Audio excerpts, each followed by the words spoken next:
Dearest family, maybe I'm the most unqualified one to speak, but this is for you, because even though I'm at a distance, I still remember what it means to have my heart ring true and bleed straight off the tattooed epidermis that is my sleeve. That's who I am. And this right here, this is for you. For my family. May patience be. May pieces glass. And I'm not talking about the pieces of your broken heart as you try and find the algorithms of how sin and the society and the overwhelming lack of dignity has torn it apart. I'm talking about the piece of all the pathetic psalms that were ever written that we've forgotten. And the only reason I describe them as the P word is because they're not written in our hearts, and they're not reflected in our actions, the everyday transactions that we give unto one another. And so here it is. Hallowed are the days of our purpose-driven conviction. 40 days in a 7 Oaks ship. Do you remember? The sturdy as in our faith-allied family. This is an alliance built on hope so that we no longer can dread not as we go into the ocean swells, the battlefields of untimely peer judgment, and the pressure of sharing our joy as we enter into the reflection of God's everlasting surfaces. This is us on earth, how we live. So hallowed be heaven's peacefulness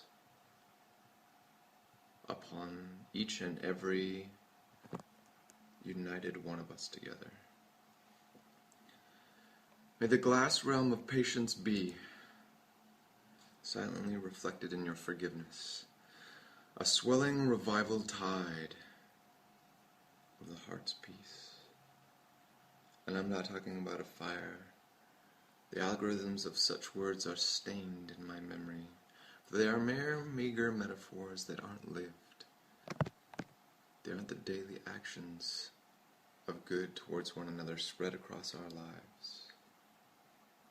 The unity is God's moral society, the trench warfare that we haven't quite hymnal won yet. We can't journalize every entry of how we should do this or that. But there are proverbs that tell us that the singing children of their soul diversities are a harmonic cleansing of grace's rain. Their voices are shouting praise until the realization happens that no matter how holy God is, we must arise from the emotional context of that song in the church, in the place where our voices are singing. So may peace and patience be our court of grace, the way we live, the expounding transactions of ourselves as witness. One must be a witness. For hallowed is patience, and the shared destiny of grace thriving amongst your compassion. Do not linger in disagreements, nor beseech anger's judgment. God's holy fire is the wrath incarnate, a link between grace and ash. We only are the authentic beings.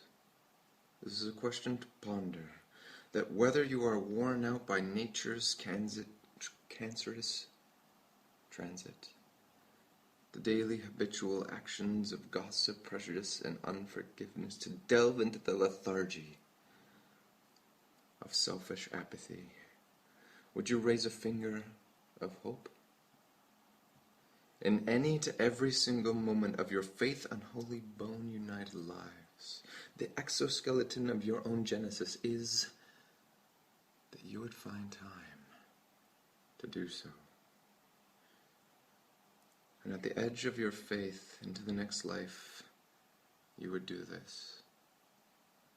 Let your joy not be decaffeinated like sour coffee with no strength.